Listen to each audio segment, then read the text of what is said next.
Hey guys, Lumen02. I'm going to be doing another Canadian Highlander video, and I'm going to be doing a quick deck tech on this deck that you have in front of you, which is called Blue Moon. Now, I have the cards broken down a little bit differently than I did last time for Jeskai, mid-range, aggro control, whatever you'd like to call it. I tend to call it aggro control.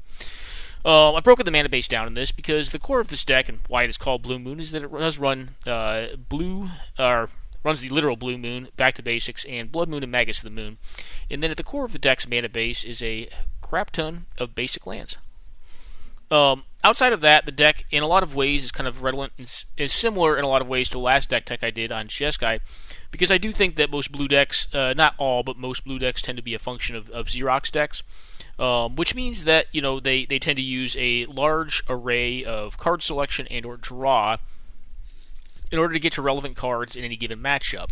Now that said, you can see my first pile here is kind of my dual lands and also my selection, like my land selection, my land tutors in the form of fetch lands. I put the core mana base or the main primary tappers of mana over here with the disruption suite, the mana base disruption suite, which I kind of separated for this deck specifically because it is called Blue Moon, and I kind of wanted to show that the backbone of the deck is based around playing a ton of basic lands, and two, three pretty hateful cards against a wide array of decks that are in the format. In the second column here, you have what I like to call the Xerox suite. You'll notice we have a couple lands here. You have Desolate Lighthouse, which I think is a Xerox card. Temple of Epiphany. It's also a mana source, but anything that comes into play, even if it's tapped and scries one, scrying is Xerox in a way because it allows you to have a command over variance on the top of your deck to get rid of something you do not want at a given point in a matchup, and or keep something that may be relevant. The rest is fairly common. It's in here right now. And before I go further, point spread real quick. Ancestral Recall. This is a blue deck. I tend to think most blue decks want Ancestral Recall unless you're really heavy on combo. Merchant Scroll. That's going to be one change. So I am going to show some gameplay videos. I did change out Treasure Cruise for Merchant Scroll. I played it quite a bit with Treasure Cruise. I was pretty happy with it. Then I started getting some matchups, and I'm just like, honestly, I think this deck just functions better with Ancestral Recall. One other change I think I'm possibly going to make is put in like a Mission Briefing or a Float of Recollection. Probably Mission Briefing in this deck. I do think the card is quite powerful, specifically with cards like Dig Through Time, which is my last point, and then Ancestral Recall as well. Adding in the Merchant Scroll definitely gives you a lot more flexibility to find, or gives you a second copy, essentially, of Ancestral Recall, because it's typically what it's going to find. That, or matchup dependent, it may just find Force of Will to go ahead and stop whatever bad stuff your opponent's doing that's going to beat you, that you cannot beat. That's a pretty common draw suite. The worst of them is probably Serum Visions in the 1 mana area. We are an op deck. I'm also playing Portent. I actually think I like Portent better than Serum Visions because this deck tends to be, as you can see, a very high density counter magic deck. I have 23 counter spells in this, which I believe in my last build I showed you of Jeskai, I believe I had 19 counter spells. This deck runs more. So this deck actually runs less Xerox cards, like the committed Xerox cards. And there are more of them, like, Fire Ice can draw a card, Electro Ice draws a card, Expansion Explosion, can be a second copy of Ancestral Recall. It can also just, burn something out and draw UX cards, which is a pretty big game if you have the capacity to do it. Condescend Scries, which is a function of Xerox. Sinister Sabotage, gives you Surveil 1, and like all these little incremental effects, like, Miscalc cycles, all these little incremental effects that cycle or that scry, actually also support the primary Xerox function. Also Mystic Confluence can draw just a bazillion cards. Niv Mizzet, one of our win cons, I took out Consecrated Sphinx, is also kind of a Xerox engine card. In more ways than one, he just draws a boatload of cards, especially in the blue counter fights. But that said, we're playing, pretty standard Xerox suite. I think Portent's generally a strange one, but because this deck is running a much higher density of counter magic, 23 as opposed to like 19 in Jeskai, I think Portent's just fine because you're going to often find that in the early to mid game, you're spending your mana on your opponent's turn unless you're trying to slam a moon early to lock an opponent out. So generally, you're going to be like just basically countering spells, killing creatures, playing EOT based magic, kind of Drago magic, until you get to turn 6 or 7 and you've established a position of dominance, likely through casting a card like Ancestral Recall or Dig Through Time to get really far ahead on cards, and then you're going to win from there. Going into the next, column here, and I still have more cards that do this to include, like Inferno Titan and Niv Mizzet. This is my removal suite. As much as possible, I try to have either the most efficient removal for damage, like i.e. Flame Slash deals with a 4 toughness dude, Burst Lightning can, but it's generally just a shock. Forked Bolt can deal with 2-1 toughness things. Grim Lava Mancer I didn't put in the threat pile, I put over here the removal pile, because it tends to be what he does. He can sometimes chip away at someone and kill them, but generally doesn't. Lightning Bolt, just too good. It's a charm, because it's so multimodal. I mean, it can go over here in the counter magic pile, it can go over here in removal. I tend to often find that I use it for removal, but honestly, sometimes I actually do use it to loot too, or not loot, I guess it's rummage, because I actually go down a card from this. It's kind of like a worse version of Faithless Looting, and I don't often try to use it that way, but if I have to, like if I have to make land drops, I'll definitely do it. It's definitely worth making your land drops in this deck, because it's a landed deck. We're also running Mizium Mortars. I think you're seeing this card more and more. It's probably, honestly, like one of my least favorite removal spells. You're never going to really overload this thing. It's just way too much mana at sorcery speed. It's too much can go wrong if you give them the turn back after you've tapped out, which 6 mana is basically tapping out. But the ability to do 4 damage is oftentimes relevant, because you have cards like Thing in the Ice, there's a lot of cards that have 4 toughness that you just need to be able to deal with, be able to burn out, and Mizium Mortars definitely does the trick. Crackling Drake's a new one. I think there's the other Drake, the Enigma Drake. Arc Trail, just another good 2-for-1. Abrade, just kind of an ode to the power of artifacts, and the desire to be able to remove them. Electrolyze, kind of like an upgraded version of Forked Bolt that also draws you a card, so operates as a function of Xerox as well. Sweltering Suns, I'm testing the card out. I have a few folks tell me that they really were high on the card. I'm trying it right now. I'm not wholly convinced that it needs to be in the deck, but it does cycle, which is kind of nice in some regards. Let's have Fiery Confluence. I'm very high on this card. This card just does so much. It's a board sweeper when you want it to be. It can just kill them, which is sometimes the thing you do with it in this deck, and it can also blow up 3 artifacts. So oftentimes it's either a very big tempo swing, or it's a very big card advantage swing. And the ability for it to do either, I think, makes it a very worthy inclusion in this deck, despite being a pretty expensive spell. Expansion Explosion. Both halves of this are very relevant in a wide array of matchups. In the blue matchups, Expansion tends to be really relevant because this card can become an additional counter spell in a stack battle over here, or long game. You could just burn it off end step or in response to some tap outs, and generally get them for a couple damage and then draw 2 to 3 cards. Tends to be how it works. I don't think I've drawn more than 3 or 4 cards on it before, but generally 2 or 3 is enough. I mean, it's still a pretty big swing, and the card's modality, just the flexibility of it, is very powerful. Just get over here into the counterspell pile, kind of hit some of the ones that you don't commonly see. Memory Lapse, not a lot of folks are high on. I'm very high on this card. I know a lot of folks say it doesn't deal with the problem because they see the problem again next turn. But the fact that they have to specifically draw that, and they're specifically drawing that, gives you a lot of control over the pace of the game and what you end up doing on your next turn. Because it lets you know what they're going to draw. Especially late game, this can become very powerful. Or in the mid game, if they mistakenly or accidentally, throw down a Llanowar Elves, while they're near Hellbent, you can force them to draw Llanowar Elves again, which is a horrible draw in the mid to late game, right? So it's pretty powerful that way. Miscalc, you see this one all the time, I'm not going to go over that one. Prohibit. You don't see Prohibit all that often. The format has a lot of combo going on in it, and I tend to think that these bigger blue decks can have issues with combo decks. And most of the cards that are really relevant in combo tend to be very, very cheap. Like Black Lotuses, Silences, Inquisitions of Kozilek, Thoughtseize, Cabal Therapies, Dark Rituals, Yawgmoth's Wills. I mean, getting up to 3s, like when you're paying 4 for this, is not as good. But paying 2 for it to get a 2 mana spell or less, I think is pretty strong. It's a situational counter. It can scale up to a 4-drop. And let's be honest, most things and Eternal are generally 4 mana and under. There are sometimes some huge things. There's sometimes Niv Mizzet or Paruns, and Inferno Titans of the world. But generally speaking, you're countering stuff that is a lot more efficient in nature. Actually, I think I need to relook this deck, 'cause I think I may be over a point. So Ancestral Recall. No, I'm not. I just missed it when I was explaining it. So I have Merchant Scroll is 1, Ancestral is 7, so that's 8, Dig Through Time, 9. I missed my last point, guys. I'm sorry. So here's Mana Drain. Mana Drain's also in this deck. Mana Drain's probably the swing card in it. I mean, you could go, as opposed to Mana Drain, you could go with Spellseeker to give yourself an additional way to find the Ancestral Recall, but I think Mana Drain's just a great spell. And when you're playing cards like Inferno Titan and Platinum Empyrean, or even just Madcap Experiment, having that extra mana available to you on your next turn can be pretty relevant. I've also used it pretty often to just cast a Mystic Confluence for 2 mana to draw 3 cards on my own turn, play on a Moon while still leaving up counter magic. It's not its most powerful in this deck, but I do think it's probably a little bit better than having a Spellseeker in the deck, because 3 mana and a tap out on your own turn, you don't tend to want to do that until you're far later in the game. 2 mana I think is a lot more realistic to be able to tap down on your turn with Merchant Scroll, but 3 is just getting kind of heavy. It's a lot of mana. Alright, going down, I have a lot of 3 mana counter spells in this deck. because I tend to think that they actually, in the long game, going long, they work pretty well, and that's kind of this deck's purpose. Is it tends to go long. So there are 4/3 mana counter spells in this deck. There's Sinister Sabotage, which also gives you Surveil, Dissolve, which gives you a Scry, Counterflux, which is just hard counter, just says nope. Disallow can stop planeswalkers, has the activated ability clause. It can stop a wasteland, can stop a chase ultimate, whatever.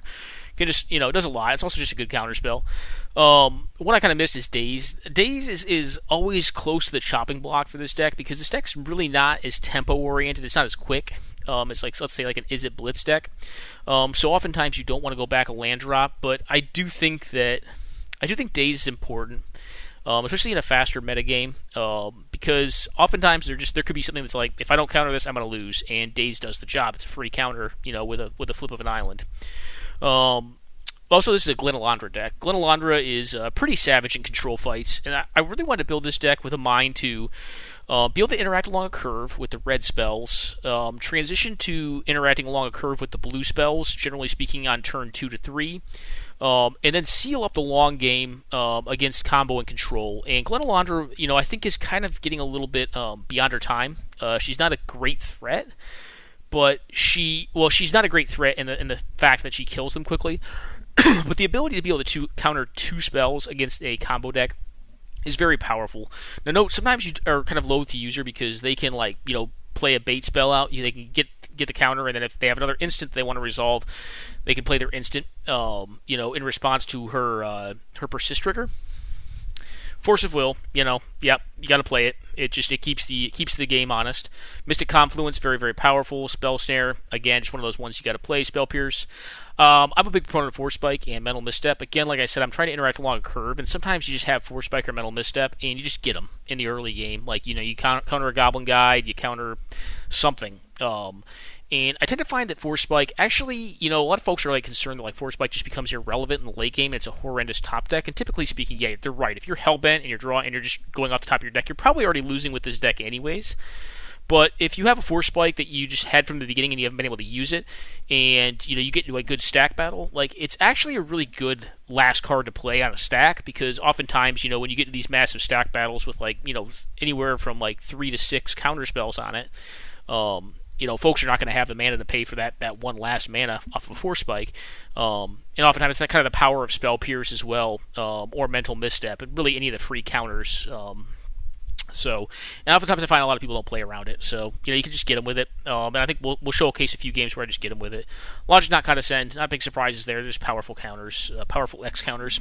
The next column here is just my basic land and Blood Moon package, my biggest, probably my most powerful disruption. My biggest form of disruption is permission and onboard removal through red burn spells. And to some extent, bounce. We have Jace to bounce. We have the Mystic Confluence to bounce, and we have Cryptic Command to bounce.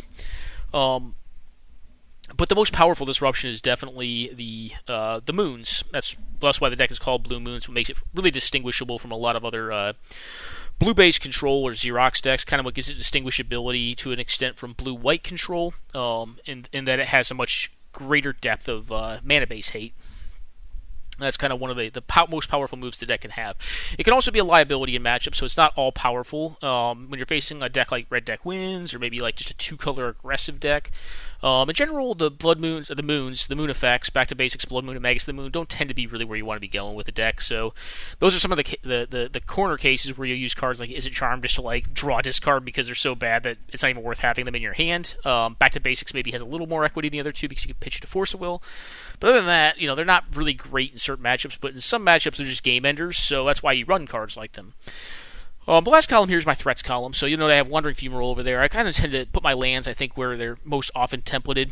I tend to build with a little bit more land in my decks as well. One thing you'll note, 2 reasons for that. One, I tend to template my spell lands not as land drops in decks. I tend to template them against their actual function in deck as opposed to being mana. And I oftentimes, it's generally a set of draft. If you're not sure what else to put in your deck and you have a slot, put a land in. I tend to fault on the side of that because I just want my decks to run. I want to be able to make my decisions better and not just have horrendous mulligans. in this threat pile here, things that are distinguishable. I'm playing Niv Mizzet. I think a lot of folks are playing it now, and it's been pretty good so far. I mean, I don't have any any great stories about the card yet, but it's worked fine. This is also a Madcap Experiment and Platinum Empyrean deck, which does give you, I think, a small amount of percentiles against decks like Red Deck Wins. So if you get Platinum Empyrean down, unless they have a Braid, Smash Smithereens, or Fiery Confluence like right off the bat, it's going to be really tough for them to remove it.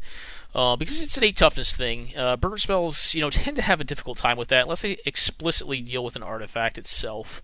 But last I saw, a lot of folks are running pillages and stuff like that. So the card can just get certain aggressive decks. Like I'll show you a game where I landed this thing real late game, and it just, I was at 1 life and just, ended up locking up the game. They couldn't really do much against it. Anything else in threats is really that cool? Thing in the Ice, just a vast tempo game. That was in my Jeskai deck as well. Vendilion Click, same thing. Snapcaster in pretty much all the decks. So 2 cards looking at the deck right now that I think I would like to actually test out in this build, and I think they may come at the cost of Sweltering Suns and possibly...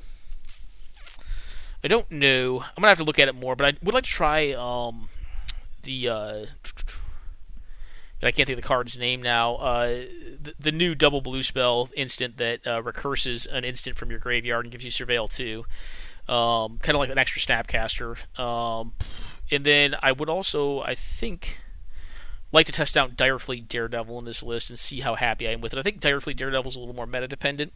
And the blue mirrors is great because you can just steal Ancestral, steal Brainstorms, Ponders. Does kind of a lot of good work that way. Or just a removal spell. Pretty good that way, too. But I think Direfleet Daredevil is a pretty cool card. I don't know. I think I'm more into the instant, actually, the extra copy of Snapcaster without a 2-1 body than I am Direfleet Daredevil, but I wouldn't mind trying that card either.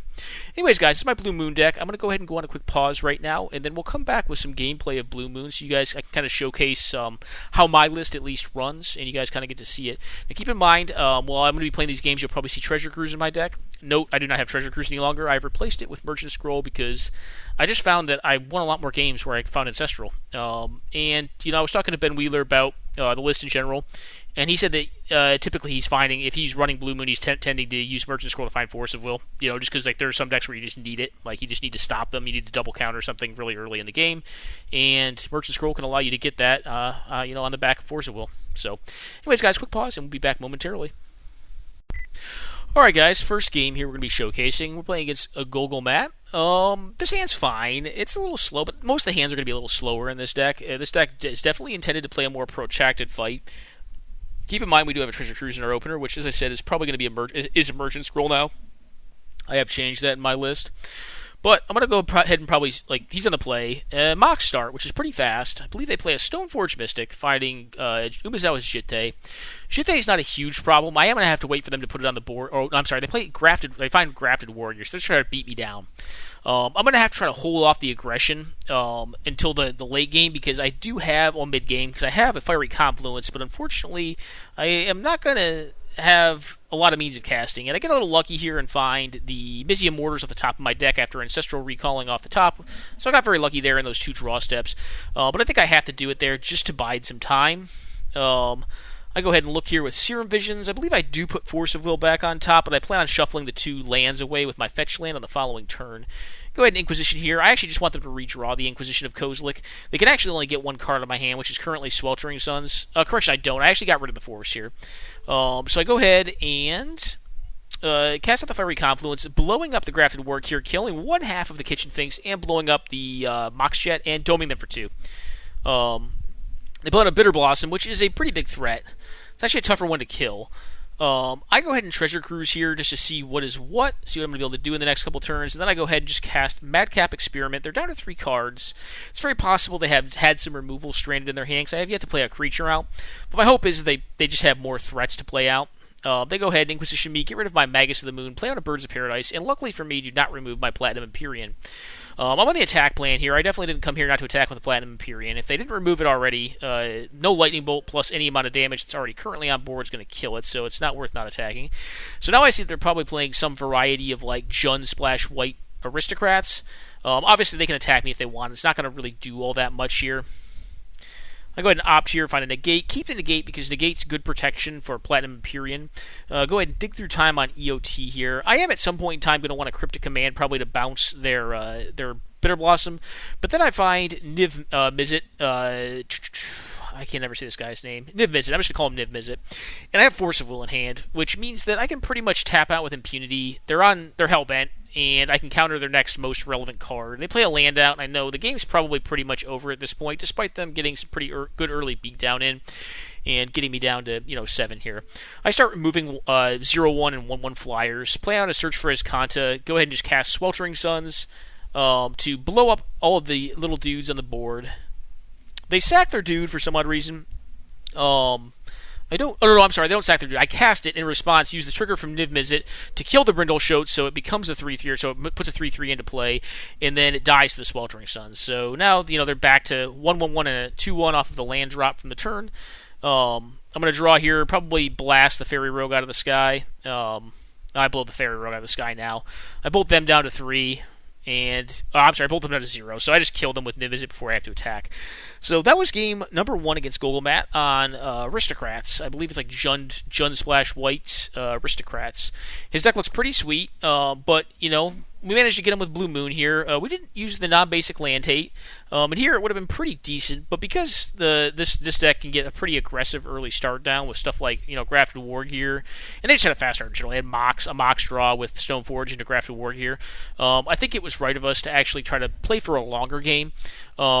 And just establish, control, not per se over their mana base, because, the one issue you can run into with Blue Moon is if you really go all in on the mana base, attacking the mana base against multicolor aggressive decks, or decks that are acting as multicolor aggressive decks given their current draw, is you could essentially give them a Time Walk turn. Now, they may not be casting more spells, but when they have onboard advantage and they're hitting you, you basically just give them a Time Walk, and, if I had done that, if I had tried to set that up in some way, shape, or form, I could possibly even be dead right now, as opposed to just, interacting with board, developing board, and then, getting to a point where I can, get into my power cards in the matchup, which, if I had to say I have power cards in matchups that involve creatures and a low removal count, it's probably Platinum Empyrean and Niv Mizzet Faroon. So anyways, guys, quick pause, and I'll be right back for the next game in this match set. Alright, guys, back for game number 2 against Golgomat. This hand is not keepable, so I mulligan it, get very lucky, and find a 2-lander with an Ancestral Recall in my hand. I have Ancestral, and I have Force Spike. I'd actually rather Force Spike here, so I'm not trying to discard cards to hand size. They try to cast a Blasting Station. I just go ahead and Force Spike it. I'm also very lucky to have Daze in my hand, but I really don't want to put a land back in my hand at this point, because I would like to set up Blood Moon. That's still going to leave them with a Mox Pearl. It's pretty much unfettered, but I think it's going to be fine. They attempt to cast Lingering Souls here. I actually do Daze it. I hard cast Daze here. The reason I do that is because if I'm able to land a Moon next turn, which I'm certainly going to try, it's going to shut them off of the back half of Lingering Souls, and I'd like to just, basically cut them off of their mana at this point. So sometimes the mana, cutting them off of mana actually makes a lot more sense. They didn't have quite as fast a start this time. I'm able to take Beatdown for a little bit off this Martyr of Dusk. Obviously, I'm not going to try to tap out mid-combat for Electrolyze. I'll take the 2 damage, go to end step, burn off their dude, giving them a 1/1 lifelinker, getting a card deeper in my deck. I just go ahead and opt on my main, find a Preordain. I opt not to tap anymore because they do have a significant amount of mana. Crush, I do. I end up Preordaining. I'm like, it's not like they're really probably going to cast that much on their turn. I mean, if they do, I can probably Lightning Bolt it. There's not a lot for 1 white and 4 red that I can think of inside their deck that's likely to be castable that I, would need to condescend there. I do Serum Visions, I believe top, bottom, and keep a Niv Mizzet. Niv Mizzet, again, is going to kind of, be the hero we need in this game. They do resolve a Grafted War Gear, but I blow up their creature, which means now they're just stuck to red mana for the rest of the turns. They're probably not going to have an additional creature. And if they do, well, okay. I find a Spell Snare here, which is kind of nice because that should counter most of their dudes that they have to cast. And we're kind of hoping they just can't cast anything here, and it looks like we kind of just got them with the Blood Moon. Draw to a Burst Lightning here, dome them for 1, I believe attack for 5, and say go. I actually don't really want to flip Thing in the Ice here. Niv Mizzet costs a ton of mana to cast, and I really don't like having to tap out any more than I have to. I have a misclick here. You can see I intended on kicking the Burst Lightning, but I accidentally did not kick the Burst Lightning. I just put the mana in my mana pool and didn't use it, evidently. So it should be at 7. So, sorry, Golgomat, I wasn't trying to deliberately slow roll. I just had a misclick, man. Here, they're they're just doing nothing really. This is kind of a boring game. When Blue Moon works this way, they tend to be boring games, and I just beat them down with Nib Mizzet. But that's also the power of it too, right? Like if they don't get a really early aggressive start, and you have the time to cast a Blood Moon and get it down, and kind of just stop their early relevant stuff, then that's the power of it, right? And that's kind of why I also love running cards like Force Spike and Daze. I obviously didn't cast Daze for the quote-unquote iron price here, but the ability to Force Spike and Daze, their early plays, meant that I could pretty much land a Moon on an unfettered board position where I didn't really have to worry about all that much. I was taking like 2 a turn, and it's just not that relevant. Like I can live through 2 a turn for 10 turns, right? So I got time.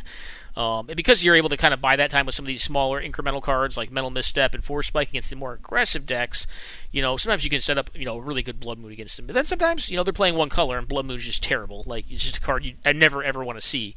That said, this is the first game against Golgomat on 4-color Aristocrats. Very cool games, and I appreciated them. Quick pause, guys. We'll be back momentarily for the next game in these match sets. Alright guys, back, and we're playing none other than Jer White in this one. This one was actually on his live stream. I don't know what Jer's playing. Jer does have 4 decks. A couple of his decks, this deck's not that good against. Like I think High Tide, he plays a High Tide list on digitally. He plays a lot of the list in person or IRL, as it were. But online, he plays High Tide, Scape Shift, 3-color Blank, Bant Blank, and what's Jer's last list? No, Scape Shift I already said. I can't recall now for the life of me. But anyways, his decks tend to be, at least to some extent, blue, Bant Blink being more of a green X deck. And against a blue deck, knowing Jer, he likes to play the blue decks, this hand's pretty good. Like, it's not fast, but it's got 3 lands. It's got a filter land. It's going to have a tough time initially casting some of its counter magic. The Magus doesn't look too hot in it. If I'm playing against a shift deck, it's pretty good. But, by turn 3, I can cast a Sinister Sabotage. And, while this hand doesn't really get out the gates quickly, it's going to be good in a long game, I tend to think. Especially when I'm playing 37 lands. I know I'm pretty likely to draw some number of them. It would like a cantrip over the Magus of the Mood in general, at least in the opener. I see Underground Sea, and I figure I'm probably playing against Shift. Because he doesn't play a ton of Underground Sea decks. I'm sorry, his other deck's Jeskai. Jeskai control / midrange. Plays out a JVP, which I can't do anything about. I just put 2 islands out and try to look scary. Madcap was actually a pretty awesome draw. Shift decks have a tougher time dealing with the Platinum Empyrean once it resolves. And the thing that I think is pretty tough for Jer in this style of matchup, especially when I have a good hand like this for like a long game against other blue decks, is that, he's getting some good early value here. He's getting up on land drops, and he's got a Jace Telepath Unbound out. In general, over time, I'm just going to have more counter magic, right? The JVP, or the Jace Telepath Unbound, I suppose, is kind of a little bit of a problem because it's going to be able to provide long-term card advantage. And I think that in general, this is going to be a card advantage fight. Now, I make an interesting play here. I actually don't counter the Spellseeker. I deliberately opt not to because what I'd rather do is actually bounce JVP and then if it was a relevant spell, I'd want to counter it. But I do deliberate on that. You can't really see that in the replay. If it's a Demonic Tutor, I may counter it. But if it's just a ramp spell, I'm not going to counter it there because I think at the end of the day, a ramp spell is fine. It's more about getting the card advantage engine off the table. And also getting down, a relevant threat, which in this point is something that completely goozles their mana. So right now, Jer is on basically 2 of 4 colors that he requires to play his deck, and blue and green are definitely the most relevant. It also allows me to get a Madcap Experiment down, and I go down on counter magic here, and unfortunately, Jer does have a Lightning Bolt to deal with the Magus, which I assume he top decked because he probably would have killed it the turn prior to be able to cast spells. But because I do have Spell Snare and Spell Pierce, I'm able to fight back against this JVP, which is one of the other rationales for flipping it back to hand, is that I knew I could counter on the backswing with the Spell Pierce, so I figured I could. Now my opponent has, Jer has unfettered access to all of his mana, and if he was to make another land drop in the most ideal of worlds for him, he could win because I am at 18 life. Correction, he could not win because I have a Platinum Empyrean on the board. He'd have to have, 10 lands in play, because you have to blow up the Platinum Empyrean and then blow me up with the remainder of the triggers on the stack already to actually kill me. So it takes 6 triggers plus 3 on top of Platinum Empyrean, so 9 triggers, 10 lands, yeah. She attempts to cast Jace the Mind Sculptor here, which is a very powerful one. I assume to probably flip the Platinum Empyrean. I go ahead and Logic Knot here, and he just goes ahead and packs it in. And I do have a backup counter flux for this. I could have opted to try to go for a Vendilion Click, because I had 2 counter spells. I figure, hey, let him have at me. And if he can get through an uncounterable counterspell plus a regular counterspell, which I threw out first just to force him to tap more mana. They're good on him. He'll get me, but in this case, he just can't. And like I said, pretty tough matchup. Jared's a really good player, but I think this match is pretty horrendous for Scape Shift. Like I said, I knew the decks he owned, but I haven't played Blue Moon against him, I don't think, yet. And I've been retuning this list, and I kind of wanted to, give it a shot, because I haven't played it a lot recently. So anyways, guys, quick pause. We'll be back for game number 2 in this match. Alrighty, guys, back. Alright, this hand's fine. So it has a threat, which is relevant, because we definitely want to get a threat against their deck, because their deck, over time, can be problematic. I mean, it can get up on mana advantage really early. And it's got 2 counter spells. One of them is very slow, but it's a good long-game counter. And cast Demonic Tutor here, and because he mulliganed down to 5 cards, I'm pretty sure that he's probably either going for a land or going for what he actually does go for, which is Search for his Kanta, which is really, really powerful. Like, I basically need to try to counter this, because if it resolves, it's going to basically put a clock on me. Not a literal clock, but a proverbial clock. Search for his Kanta, if given time to free range after it flips, and Impulse every turn at the cost of 4 mana, is very, very powerful. I do allow Wood Elves to resolve. Actually, I can't counter Wood Elves. Right now, I'm just on the look scary plan. I go ahead and fetch here to get around Stifle, just in case he has Stifle, because I do think it is important that I keep up with him on mana. I go ahead and slam a Madcap. I figure with him down at 2 resources, he's probably on the try to flip his Kanta as fast as I can game plan, but probably doesn't likely have a lot of interaction. That's possibly slams a JVP here and just wins the game.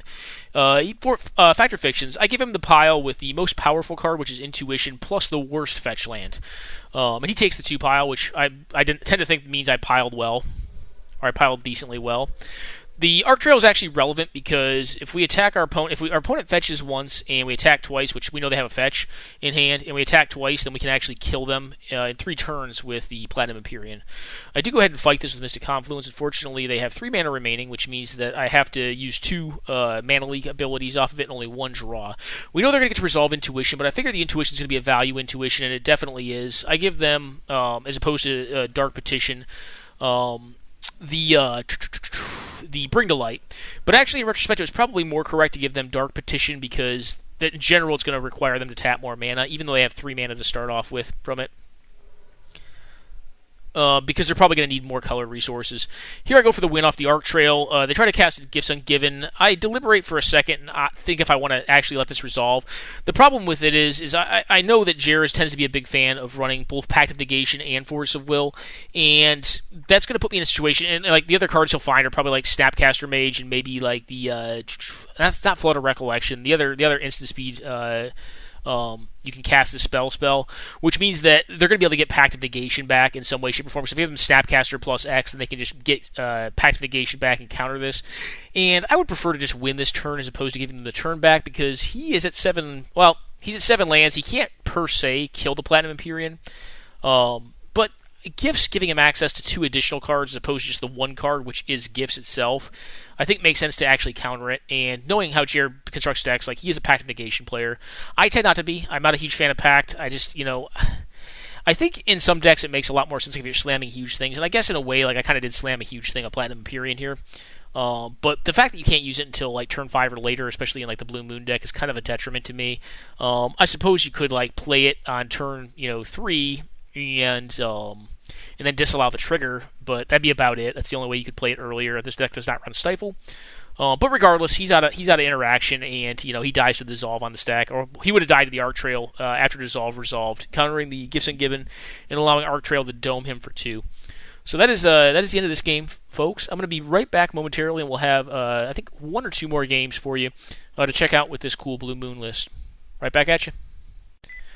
All right, guys. Now time for a more rough matchup, an aggressive matchup. So I think I was playing late. I F6 through my turn there. I gave my opponent a Time Walk plus a draw, so that's not good. Opponent also has a pretty quick start, has a Mox Emerald plus Swamp. So I assume they're probably on Black Mold or maybe Jund or something like that, but basic Swamp tends to mean they're probably on an aggressive build. Play on a Strip Mine, which I am okay-ish with as long as they don't cast like a Bob here. Scrappy Scrounger is a clock, but it's not exceedingly quick. I just go ahead and play out the island. I do tutor again. I believe put the land on top because I don't want to be vulnerable to discard, but I do keep the Grim Lavamancer because it will allow me to bide a little bit of time against their deck. They play out a 5-4 here off of Ronus' Last Stand. Their land will bounce back to hand, and the Mox Emerald obviously can untap because it's not a land. So it's pretty much a free 5-4, a 2-mana 5-4 for free for the most part. I go ahead and just blow up the Rune Raider because I don't want them to draw more cards. I want to limit them as much as I can on cards. I just go ahead and blow up the Scrap Heap Scrounger right now. Take 5 down to 2. They play out the Scrap Heap Scrounger in their turn, plus the Rakdos Cackler. I just go ahead and pass the turn. The plan here is try to use Snapcaster Mage plus Izzet Charm to actually bide some time here. I go ahead and cast out the Snapcaster on the Izzet Charm. They go ahead and Assassin's Trophy my Snapcaster, which actually is fine because it's going to give me an additional mountain, which will allow me to both cast and activate Grim Lavamancer. So I can cast the Izzet Charm to blow up the 2-2, utilize the Grim Flayer to blow up the 3-2, and block the 5-4, losing my Grim Flayer, but staying alive, which is not really great, but it's the best I can do here. Now my hope is, they make a slight misplay here. They should have brought back their Scrap Heap Scrounger. My hope here was that they wouldn't, and they don't. They actually try to cast Gnarled Scarhide to make my Young Pyromancer not be able to block, but I'm able to block with the Elemental token, keeping the Young Pyromancer around. This turn, because they've tapped out, I'm able to get a Niv Mizzet online, which, is not great. I keep my Niv Mizzet around in hopes that I can draw a burn spell. Unfortunately, they have 2 additional creatures. I just go ahead and cast this out. End up casting this, but I have another... I don't have a misclick here. I just blow up the snake. Get to zap the other dude, but I'm like hoping they try to play around like Daze or something. Like, I'm pretty much dead here because they're just going to recast this thing that I put back on top of their deck, the Gnarled Scarhide, and attack for lethal, so I just go ahead and concede it. The Time Walk turn really bit us in the butt there. The accidentally F6ing through our turn. I think had we been able to be up a land drop each of those turns, basically from having been on the play, would have been in a much better place because we'd be in a much higher life total, right? They wouldn't have had the first blood, and if that was the case, well, we may have been able to get there. This game actually is a lot closer than it looks. A lot of games against aggro are going to look really bad, like you're going to look like you're just dying the whole time, and then you're just going to really come back from behind. That said, they are harder matchups because their mana bases are a lot more resilient to effects like Blood Moon, Back to Basics, Magus of the Moon, especially the 2-color aggressive decks that are running on generally a Mox spread. And this deck's just slower. And when your counter magic in general is less efficient than the creatures or the threats that the opponent's playing, you're going to be in a rougher spot because you're paying 3 mana to counter a 1-mana spell or a 2-mana spell. You're looking at a mana deficit. And, despite the fact that they're probably going to be a little more land lean, so the funnel at which they can push through creatures is going to be a little tighter. 4 lands for them is about the same as 6 for us, at the end of the day. That said, get beat down in this first game and, rub it off and go to game number 2. All right, guys, be back momentarily for the next game in this match set. Alrighty, guys, back. Hand's fine. Hand could be better. It probably wants one more land to be a little better. I'm going to leave up 4 Spike on their main one. I believe they have another Mox draw. Yep, they do. They have the Mox Jet. They go ahead and try to slam a Cruel Harpooner. It's basically a 3-2. I think you can also blow up a flyer if they have enough dudes in their graveyard. But I just don't want a 3-2 to resolve, so I go ahead and get it. They try to cast a Mogus's Marauder. I just miscalc this. I'm just trying to bide time. I kind of wanted to impulse there, but I figure right now this hand's, especially now that I have a Treasure Cruise and I also have the Impulse, this hand does have the ability to come back from behind with TC. They go ahead and fire up the Mutavault here because they probably want to play around counter magic. I just go ahead and blow the Mutavault up, putting them back a relevant onboard resource. They have additional land drops. They play out a Winding Constrictor. Winding Constrictor is a little annoying because it has 3 toughness, which means it's a little tougher for my deck to deal with. That said, I have a Grim Lava Man. Maybe I can find some sort of way to get advantage off that with an Arc Trail or something like that. Other Winding Constrictor. Alright, so here they play out Yahenni. And I'm getting beat down pretty good. Yahenni's no joke. If you're not familiar with the cards, 2-2, indestructible, haste. Whenever a creature of your opponent's dies, it gets +1/+1 on it. And you can also sacrifice a creature of your own to give it indestructible. So they go ahead and jam. I just say, okay. I want to leave up counter magic as long as I can. They hard cast a Bone Picker, so I'm glad I didn't block there. That would have been bad for me. Or try to, put out a Vendilion Click and block, but they would have just sacked a creature and made their Yahenni indestructible. I just go ahead and target Yahenni, forcing them to sack their dude to make it indestructible. I do this because I really don't want them to have the ability to make their Yahenni indestructible on the next turn, because now I do plan on trying to throw the Vendilion Click out there. I go ahead and have a look at their hand with Vendilion Click, see a Thought or a Copter and a Nissa. I go ahead and get rid of Nissa here. I'm very lucky, and they draw into Green Sun Zenith, and they just try to slam it, which means that they can't activate their Treetop Village to make the Yahenni indestructible. So I do go ahead and block here, eating up the Yahenni. Very happy to make that trade. I'm not trying to beat them down here. They're at 19. A 3-1 is a good attacker, but not against their deck. They have a Smuggler's Copter that we know about in hand. They have the ability, or they would have had the ability to activate it with Treetop Village, but we drew into Magus of the Moon and are able to kind of get them there. I could try to cast Factor Fiction, but I want to get some value here. If they play any creature on the following turn, ideally, probably a black creature like Deathrite Shaman, they can activate Smuggler's Copter, and 3 is not an insignificant amount of damage, and the ability to be able to try to find more relevant cards as the game goes on is very powerful. It's very strong for aggro. One of the limitations of the hand that I have right now, though, is that I'm lacking blue mana. Because I have a Magus down, it actually kind of kills some of my own lands. So this fetch land I just drew is horrible. Like, all the dual lands I haven't played that could normally make blue are pretty horrible. I'm actually probably going to take the Search for Iskanta in the island pile, just to get a Search for Iskanta in play. I have Mizium Mortars for the next threat. I don't really like Force of Will in this matchup. Sometimes you have to Force of Will in matchups like this, but Force of Will is really for the unfair decks. When you're spending 2 cards to get like a 2-mana 3-2 or something like that, or a 2-mana or a 3-mana 4-4 or something like that, Force of Will is just not really at its best. I mean, it's a 2-for-1 in their favor, and it's generally against a more mana-efficient creature.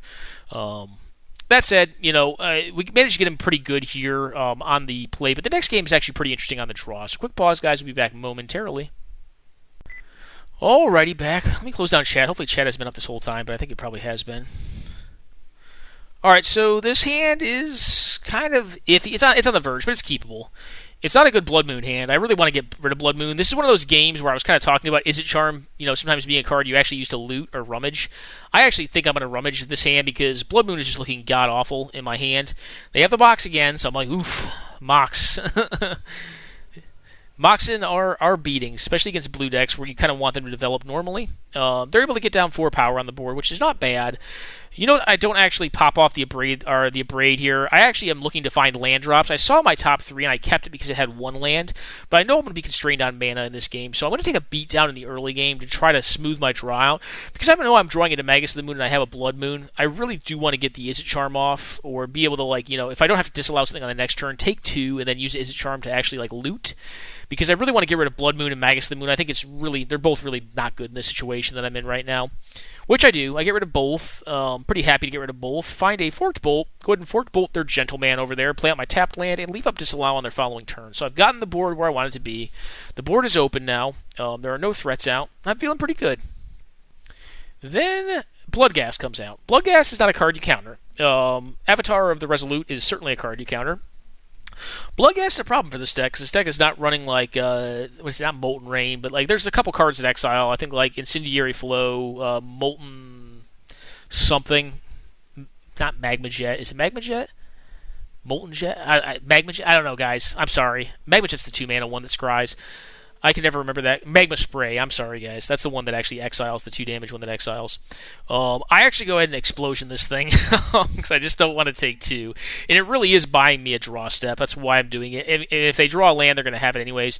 I get Inferno Titan down. I could have taken the 2 and then tried to blow it up with Inferno Titan here and then save my my expansion explosion for later, but I think it was the right play to get it there because they have some cards they're not playing in their hand. I haven't played a creature yet, so it's very likely they have a card like they have here, which is Go for the Throat. I think it just makes sense, but I have to throw it out there regardless. Now, the one kind of cool thing here, I take a risky blind here. I could just leave up the Wandering Fumarole to block their stuff.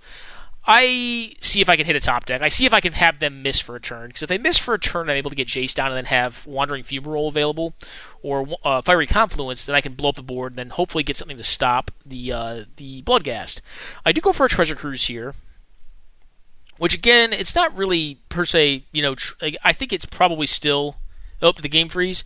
I think it's probably still better to have like something like Merchant Scroll in the deck. It would only find Ancestral here, but it would leave me more resources in case I find Snapcaster. However, guys, I am going to go on a quick pause because this replay is evidently broken. It looks like it's frozen up, and I'm going to try to replay it again and see if it will work. But we've been doing a lot of replays, and sometimes that happens on Moto. But, quick pause. I'll be back momentarily to see if we can catch the tail end of this game. Alright guys, we are back. So what ended up happening is this. The Treasure Cruise did finally work in the replay. I ended up Fiery Confluencing their board to get rid of the Bloodghast and the Reclamation Sage. If they draw land, the Bloodghast is going to come back and put us down to 2. But I do have Counterspell up, which is a card I drew off of the Treasure Cruise. And I also drew another fetch land in the form of Arid Mesa. And then I have a Stranded Back to Basics, which is possibly going to be Force of Will fodder, but probably not going to be played in this game. So, anyways, going back to plays. They do have a land again, so I'm going to go to 2 here, which is not good. It means I'm dead to Collective Brutality. I'm pretty much going to counter any threat they play on if they still have a threat, but it doesn't seem likely they do because they've had a card stuck in their hand for a while. My assumption is it's probably removal. They go ahead and slam in there.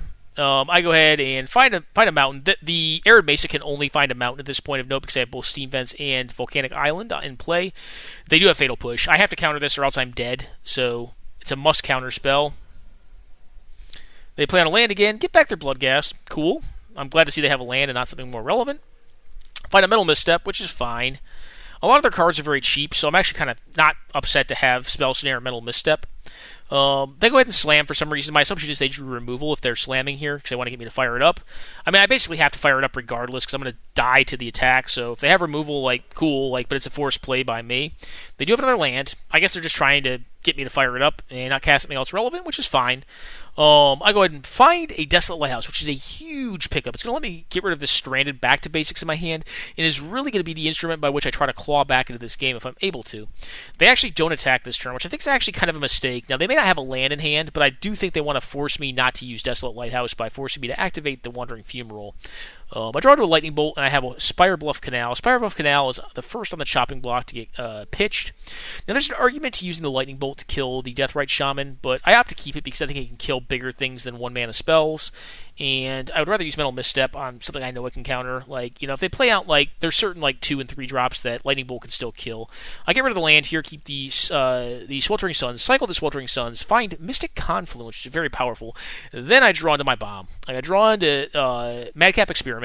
Basically means I am stuck at 1 life for the rest of the game, which is not a bad life total to be stuck on. I go ahead and hard cast a Mystic Confluence, drawing 3. Draw a fetch land that I cannot use for 2 reasons. One, Platinum Imperium will not allow you to use fetch lands because your life total cannot change, so they will not activate. And secondly, I'll go to 0. They go ahead and see their draw step for the turn with Desolate Lighthouse in play, plus Platinum Empyrean, and a decent bit of counter magic and mutability of hand. They just go ahead and pack it in, and I don't blame them because it's probably fairly close to a hard lock having Platinum Empyrean on board. So you're able to really eke it out in this last game here. I think there was a lot of interesting lines that we took to include blowing up the gas for very low value on the explosion half of Expansion Explosion to save 2 damage. And I think that was actually probably that was actually one of my favorite lines we took in this game because I think it's a low value line. It's a very low value line, but it's a high tempo line. It's trying to buy a turn. And in some ways, like Necropotence math, are you gonna have enough left to draw, right? And that's kind of all I was going for, is to get my draw out. And eventually, we were able to get there. That's kind of one of the powers you'll see of these Xerox style decks. Their threat density is a lot lower, but if you look at my aggressive opponents, library, they're at 77 cards to my 58. So I've seen, that's almost 20 cards more than my opponent has seen. And if your threat density is, even half of what their threat density is, that's you're still going to see it at some point. And in this case, we got to see 2 of them. We got to see both. We got to see a couple actually. We got to see the Inferno Titan, I believe, this game, the Wandering Fumarole, and then the Madcap Experiment into Platinum Imperium. But honestly, even just drawing Platinum Imperium would have been fine here. I would have just hard cast the thing because I think I have more ounce to hard casting it and living than I do just trying to activate Wandering Fumarole forever. But anyways, that was the end of this more aggressive matchup that we had. And I do think this is a much closer matchup too than something like the first one and the second one we had. Where the mana bases were a little more I wouldn't say greedy, but a little more diverse. Let's just say. Now when you're playing Blue Moon, because I think this is the last game I'm going to showcase in this actual this deck tech plus gameplay. When you're playing Blue Moon, the Blue Moon is more of a predatory strategy, so I don't think it's as naturally good as a deck like Jeskai is, because Jeskai probably has a more match neutral setting against a wide range of decks. Unfortunately, I wasn't able to show the worst of matchups that Blue Moon can have, which tends to be red aggressive decks. I also think some speed combo can be tougher, but I've kind of built the deck with a mind or an eye to actually beat a lot of the speed combo, or at least have ounce to beating speed combo with effects like Mental Misstep. You can even go so far as to play Dispel in this deck, and I don't mind Dispel. I think Dispel is a very techy card, but I could definitely see playing it. I think I like it more than something like Flusterstorm. But I don't know. Flusterstorm could also be correct, but it's just sometimes you get these weird long games where like Flusterstorm's just not going to do anything. It's not like Legacy, or it's not like Vintage where like you're using a lot of artifact mana or perishable mana resources and mana bases are really tight. You're going to get to these long games where like people have 10 lands in play, sometimes, and Flusterstorm's just going to lose equity there. Whereas Dispel, it just has counter and instant, There's also one that says counter sorcery. I don't know if it's envelop or something like that. I forget what the card is. It's not good, but the counter and instant one's actually pretty decent. There's a lot of really good instants, obviously. There's removal. There's generally no deck that does not play any instants. So there are probably some, but not many.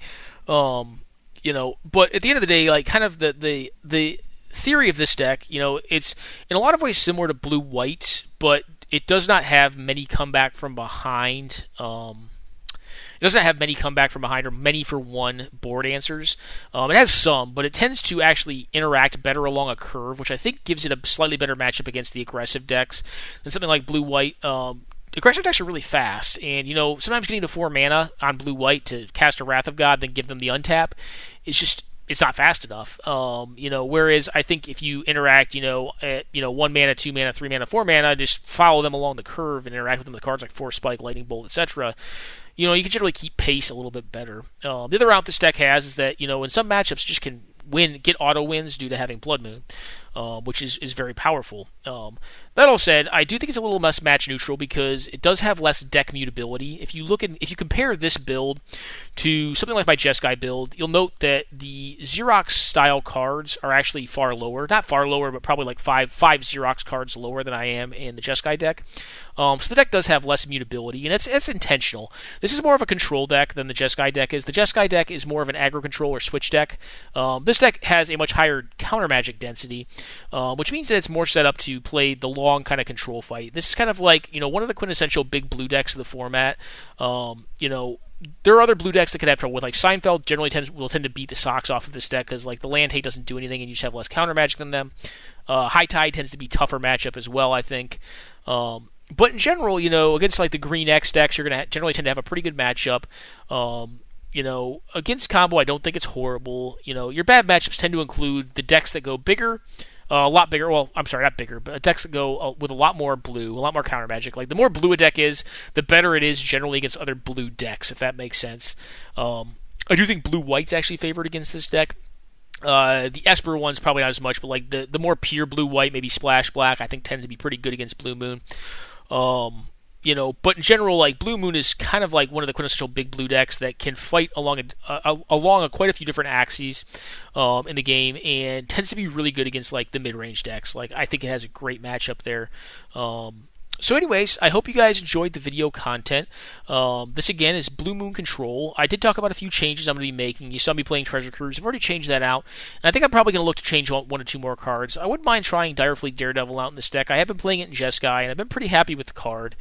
It's a little more matchup dependent, but it's very powerful in the right matchups. And then I can never remember the card's name, but it's the new instant speed 2 blue mana card that basically does Surveils 2 and then Snapcasters for you.